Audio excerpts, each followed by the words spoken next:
Ladies and gentlemen, welcome back to the NASTL. We have Mouz against Empire for our third game.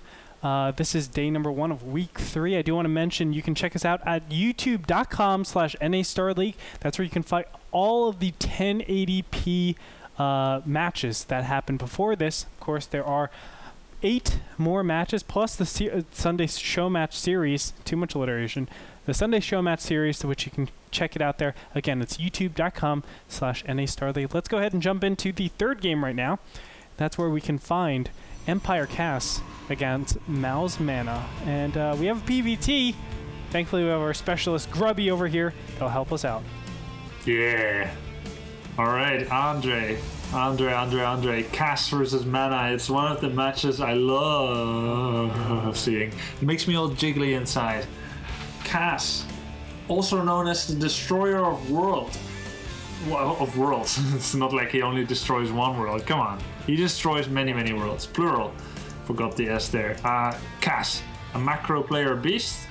Also known to throw a curveball now and then. Against Mana with probably the best PvT in Europe. And that says a lot because he has taken out Korean Terrans, more than one. He is really good at PvT, and I'm just so looking forward to this game, man. And I think Mana is probably doing the optimal build for this map. This is the build that I love Protoss doing on Daybreak. He is going for that 16 Nexus, and I think this is probably the most powerful build you can do on this map. You get the early expansion, and we were talking about this before on Daybreak, how it's so long. The distance travel is so long that really Cass can't punish this.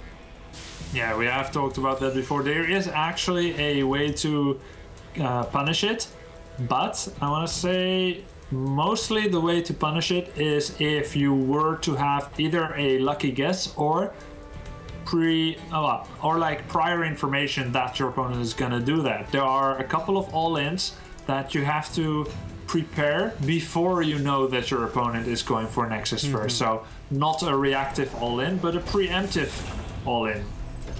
For example, if you get your refinery before the barracks, it is possible to completely skip Marines, make no Marines at all, and straight away go for reactor Hellions. And you can go to 2 Hellions, 4, 6, 8, 10, 12.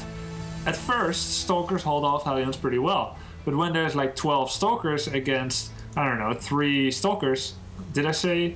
Oh, if there's 12 Hellions against 3 Stalkers, they actually start being pretty okay. Plus, if you ever get past the Protoss wall off or defenses, you torch all their probes, guaranteed.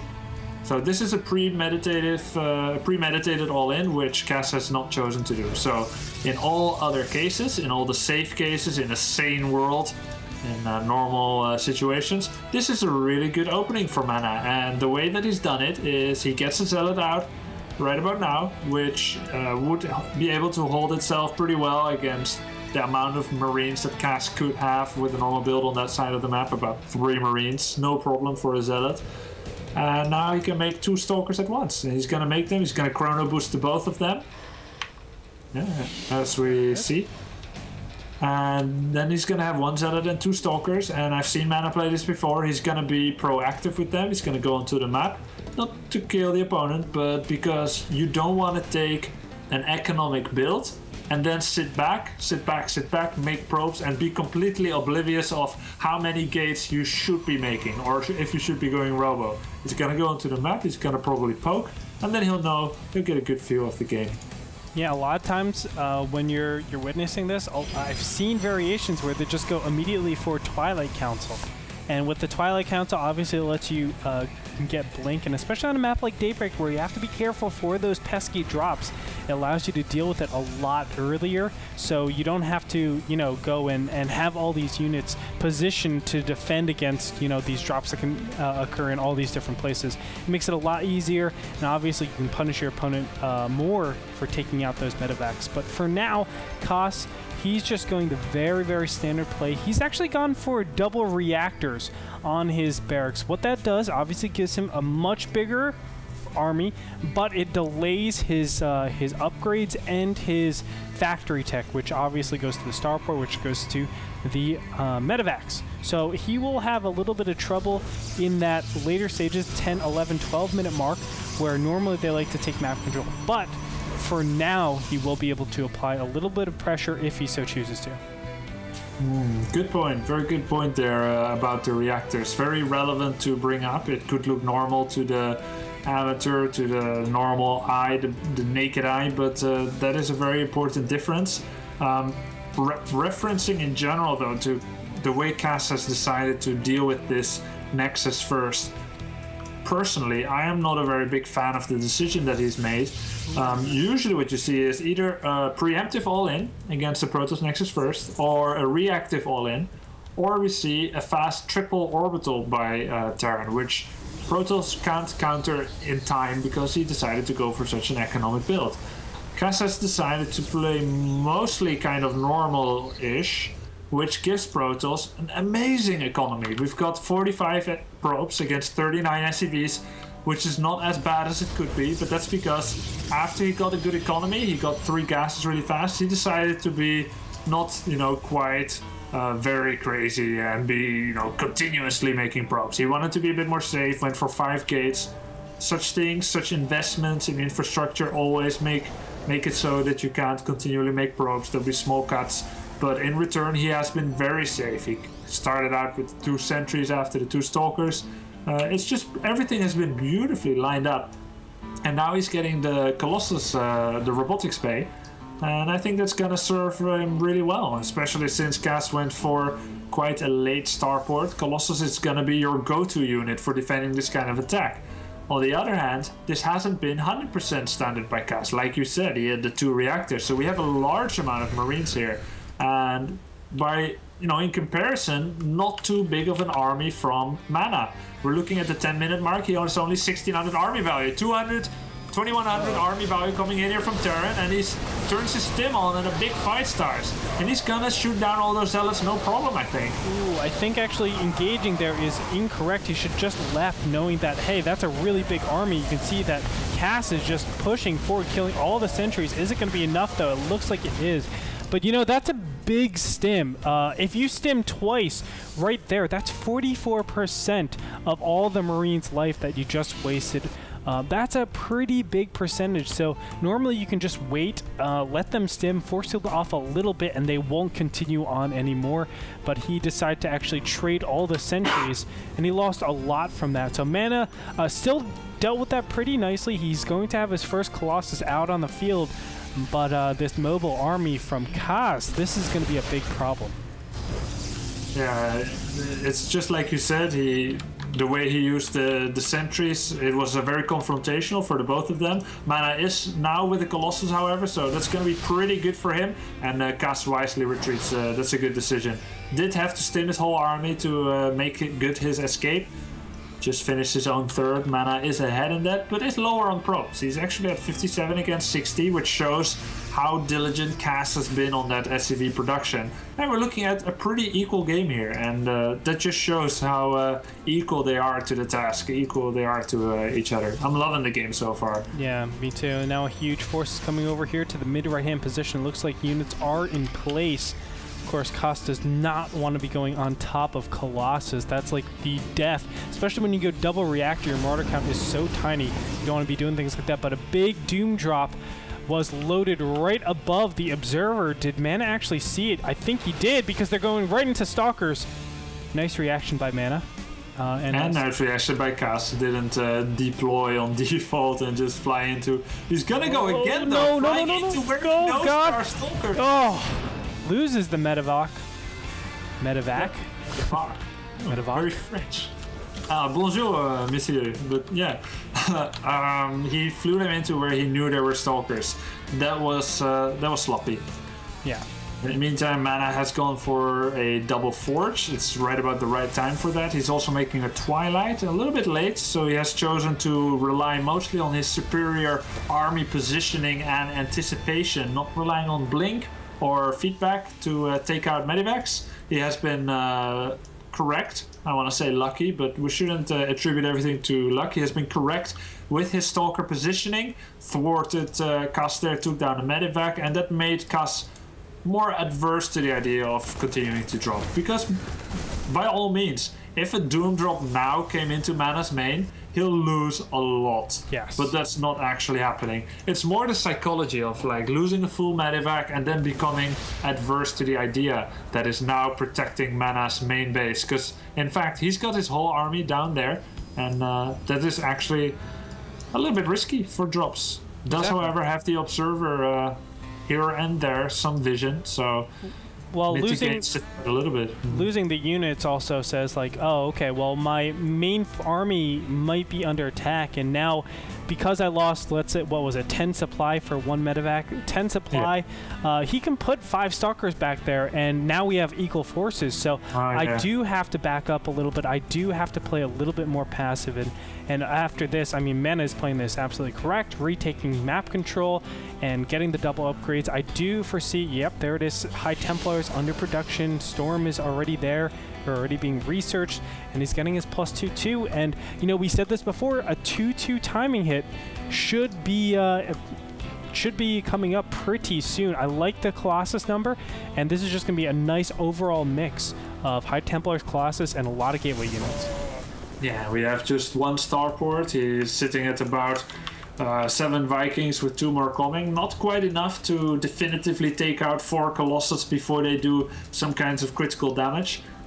Just now, Mana was on a fragile timing because he was upgrading like 5 things at once, 4 or 5 things at once. Yep. He is bridging that fragile gap now, with most of it finishing up. Cass not far behind in upgrades, which is impressive. He's 2-1 against almost 2-2, but he's also getting his own 2 armor, so very, very equal there. Getting a big number of Ghosts and Vikings. Cass was earlier with his 4th. He's happily planting down a lot of mules there, and Mana later with his own 4th. But the real story here is 77 probes, which is a lot, which has left his army to be 5,600 in minerals value, and Cass is at 7,400. So that is always the problem with the 200 supply army, is that Terran will have more army because they have those mule mining, and you need more probes as a Protoss. On the other hand, Protoss has sick amounts of AoE damage, so if they engage right, they should be cutting through the Terran army very, very well. But that is assuming that there won't be any good EMPs landed, and this game is evolving into how a lot of late game PvTs look, a lot of posturing and waiting for the perfect moment and the perfect positioning. Yeah, and I think, you know, he could have hit when 2-2 just finished, but no, he's just going to wait off now. Both of them are on equal upgrades. You can see 2-2, 2-2. 3-3 is being researched right now. Is he going to just wait for that to actually go down, or is he going to try to do any huge engagements? It looks like Stalkers are just going to posture up a little bit. They're just trying to get as many kills as possible. And if he can obviously get a kill here and there, 1 Viking goes down for the Stalker, a good exchange. But the big question is, where does Mana actually go to attack his opponent? And it looks like he's going over to this Planetary Fortress. He needs to be careful, though, because he doesn't want to be attacking when the PF is still in range, else that might take up a lot of damage. But here we go, blinking on top of it, and this Planetary Fortress most certainly will go down. Yeah, so that's a good kill there, but now Cass is going to use that to get position on Mana, and that's the really most important thing. Now we've got the Ghost moving in, they've got Cloak, but there is an Observer. Huge EMPs nice there EMPs on everything. And they're going to go up on those High Templars. Can they actually get them down? Looks like all the High Templars did get hit, so they have to merge into Archons. Nice force field being thrown up. The Colossus are doing a good amount of damage. The Marines are actually in front. Is it going to be enough, though? There's just so much Terran units. And that's going to be it. Let's see if there's enough production. It looks like a lot more gateways are underway. Koss will take that fight. That's normally what we do see, but Mana will be able to remax momentarily. And this is the big thing. The constant tech switches between Archons Archon Zealots, like strong Archon Zealot army and the Colossus High Templar army, both require very, very different army compositions. We can see a lot of Vikings still alive, and that might actually be a big problem for Koss. Koss has, let's see, how many Vikings is it in total? 15, so 30 supply gobbled up. We do see Mana making 3 Colossi now, so those Vikings are going to be reinstated as useful instead of obsolete. Yes. And the loss of the Planetary Fortress was not a very big problem at all. Guess what? Cass was building 5 command centers. He has 5 orbital, 7 orbital commands, and now he's making another command center, because you know what? 7 orbitals is not enough. Exactly. We need more mules. Exactly, man, because eventually you need to save up those mules for some manor mules. That way you can just drop it on top of your opponent and be like, nanner, nanner, nanner. Easy. Very smart endgame tactics, and if only we could be able to send sound bites to each other, then you would be probably winning every game with that little annoying taunt there by you. That's 3 Colossus on the field. Yeah, I'll remember that on live play. 16 Vikings. We've got 16 gateways for mana. That's a lot. We've got 12 barracks on the field. Could be a little bit more. I think he could use some more barracks to remax quickly. But in all honesty, he has a sick army. He doesn't have a lot of space to build. He should probably start building right in the middle of the map. Such a scary army there from Cass. He's at 3-3. So is Mana. That's good for the Terran because Marauders scale up more heavily with attack upgrades. And also 0 shield. So not only is EMP gonna remove shield, even if it doesn't, that means that shield is like -3.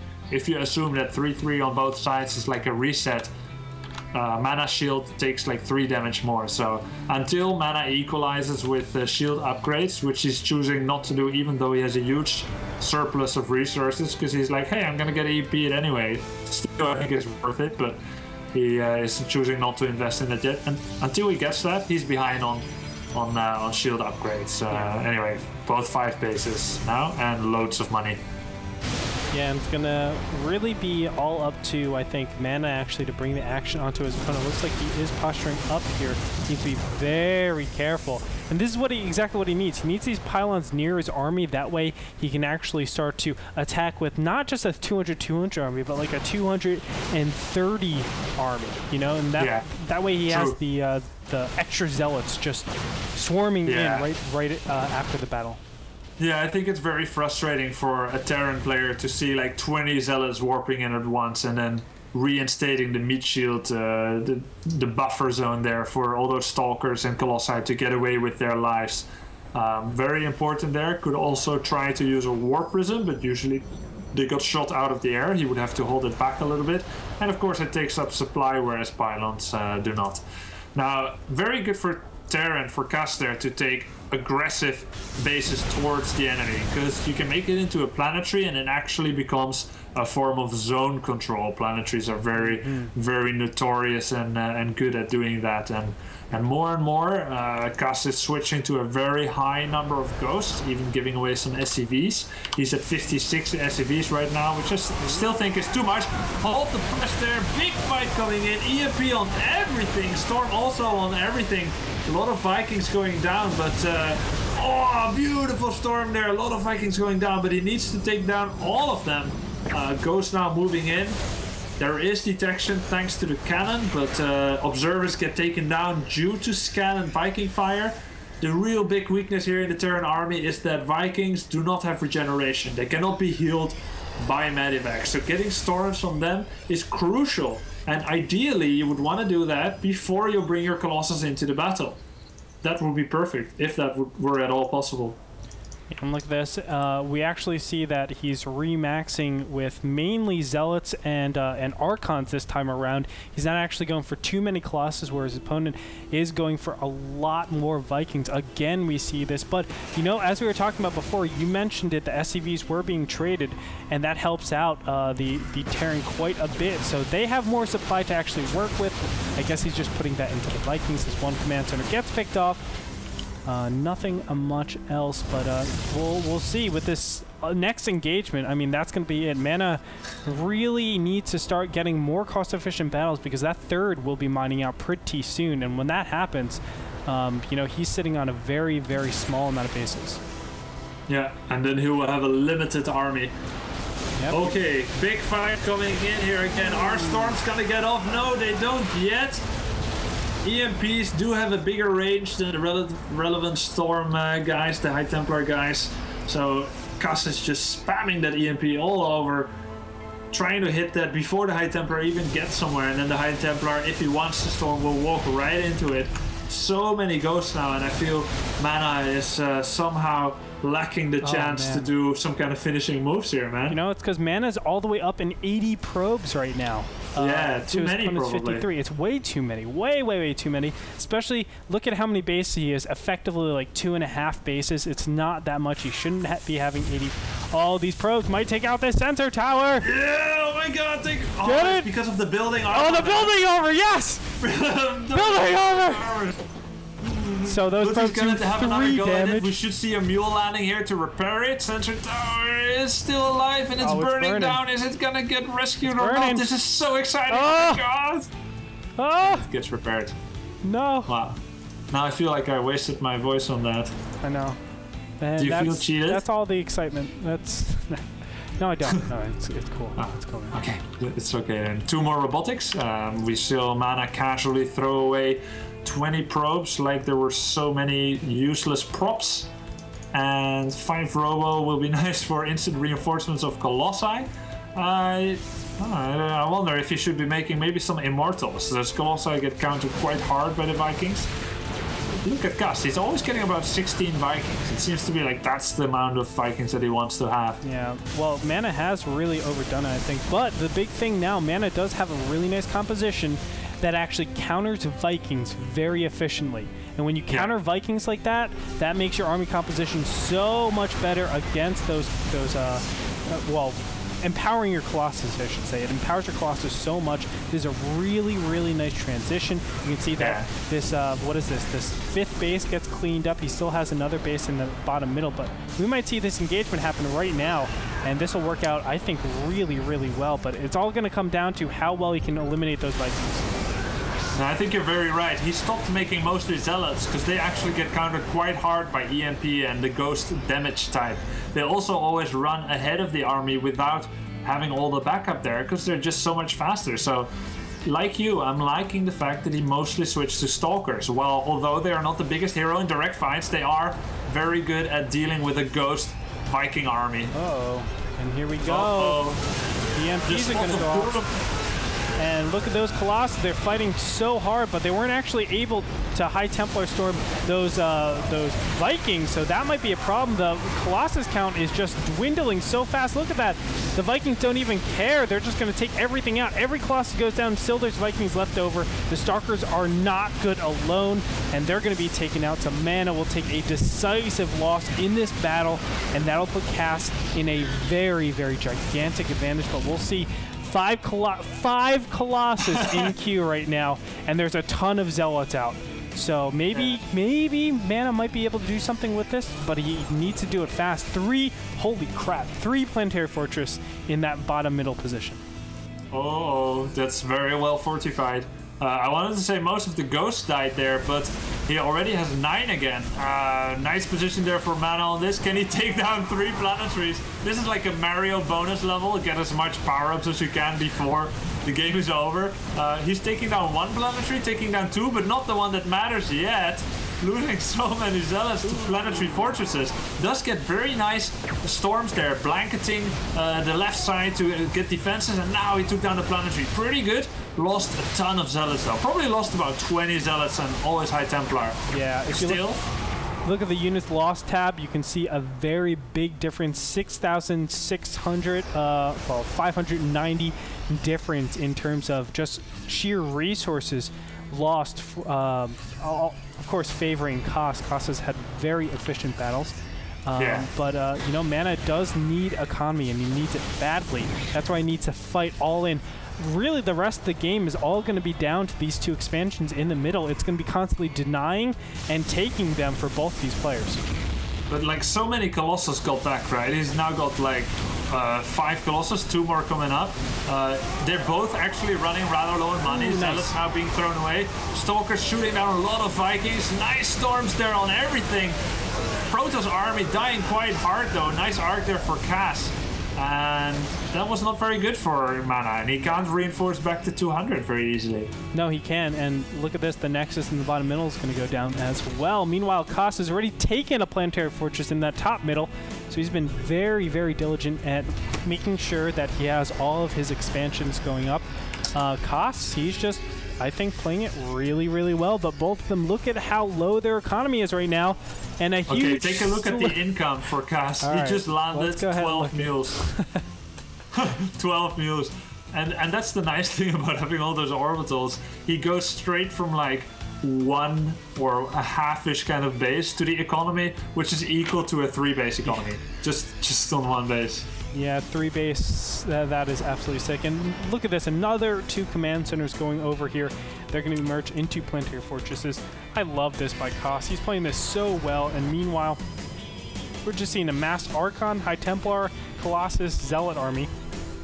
Nice army. Yep. He has to split those Archons. There are not enough EMPs to put them all at 0 shields, especially if he spreads them well, and then you've got the additional threat of storms, Colossi, and so on. Mana could be doing pretty good in a direct confrontation, but he's completely economy starved.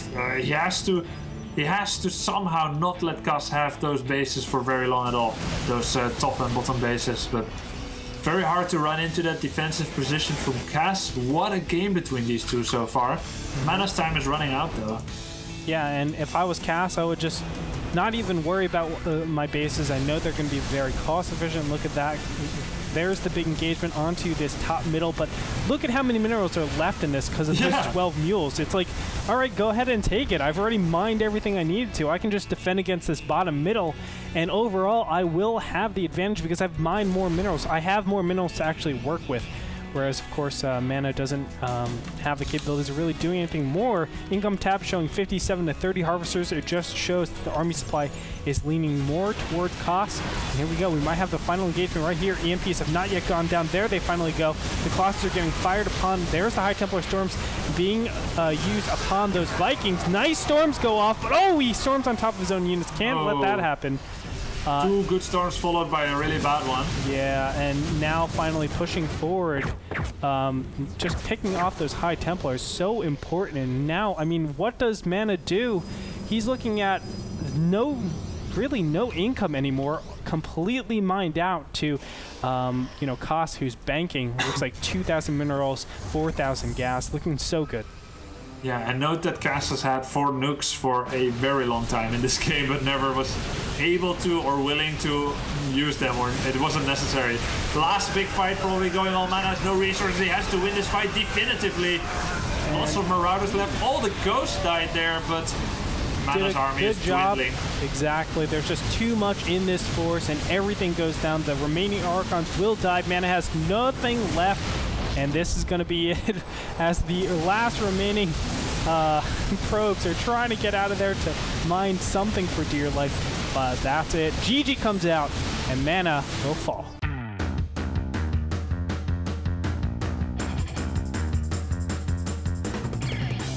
And that's going to do it. So, Grubby, give me the rundown. I mean, what could Mana have done in that game? And let me stroke my long and white pointy beard for that as I pontificate what he could have done. Actually, I think I need a little bit more analysis for that. Yeah. I mean, it was a very high level game. Definitely. You know, I like the army composition switches. A lot of TVP, especially that end game, revolves around Protoss trying to catch his opponent off guard with the army compositions. And that's one of the most difficult things to do.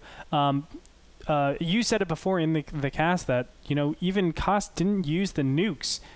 He definitely could have used them the whole time, but obviously he didn't use them at all. Would love to see those, but I think overall Mana, he was in a position where I think he needed to take his advantage a little bit earlier. Going towards that end game stages, I think really help out Terran, just with their ability to obviously go back and forth. They're a lot more mobile because the Protoss army is the speed of the High Templars, whereas the Terran army is the speed of the Ghosts. So it gives a little bit more mobility to that Terran, the Terran. Obviously, I think what would have been better is to go, instead of attacking the expansions, he should have attacked the Xel'Naga towers, split it, and then been able to attack in that openness area, either attacking down or up, and then his opponent goes towards him in sort of a spread out concave, rather than having all this terrain stop him, and then empowers the Vikings a lot more. Yeah, thoughts? That's definitely a possibility, and also you said like take control of the Xel'Naga tower. It might be that exactly would have been very instrumental in the follow-up decision, because sometimes I wonder, is it really worth it to take down the 4th or 5th base from a Terran, which is a planetary fortress? It takes its own toll on you. It already got mined a lot by mules and so on. Or should you sometimes just try to cut off the head of a snake and go straight for the main base? To fight your opponent's army, so to speak, and then mess with his production capabilities, because his money was through the roof anyway. And when Protoss and Terran get to that late stage in the game, I actually feel like unless Protoss find a revolutionary way to approach the battle, such as very epic flanks or hiding some High Templar on the side of the field of vision, Terran is going to come out kind of ahead, because the Vikings can shoot down Colossus, EMP outranges High Templars, and Cass with his super great and consistent micro and control there constantly got the better out of mana. If that was not the case, like if he did not have the ability to find a revolutionary way of winning a fight with the tools that were given to him, to row with the oars that he had, it would have been necessary for him to be working off of something like 15 probes less, because he was at 80 probes, and some people believe that 65 to 68 probes is a more preferential amount when you want to have an army that doesn't go kind of even with Terran or just loses, but wins kind of in a small way, and then with your additional warp in, that can snowball into your ability to maybe take down 1 or 2 expansions or go for a frontal attack. And I don't think that 15 supply like that should be underestimated. So perhaps Mana was too confident to go into the very late game, get loads of money, have the reproduction capabilities, but never actually had a critical engagement where he was able to finish it off. And then when you get to that point where Terran has 10 planetary fortresses, 10 orbital commands, they can just go through the lands and ravage everything, pillage and steal and take all the minerals in a matter of seconds and just sack cities like that and leave nothing left for the Protoss. It's very sad, really, the human race. Maybe not. Just kidding. But yeah, let's be honest, Koss played that exactly to the T, how you're supposed to play Daybreak. Very, very aggressive in the early game stages, then switch off to a more positional type of defensive strategy where you're only applying pressure by taking your opponent's expansions, which are those 2 middle, top, and bottom expansions. So really, really nicely played by both those players, but Koss will come out on top. So 2-1 up for Empire. We're going to go into our 4th match after this little break, so stay tuned, everybody. We'll be back.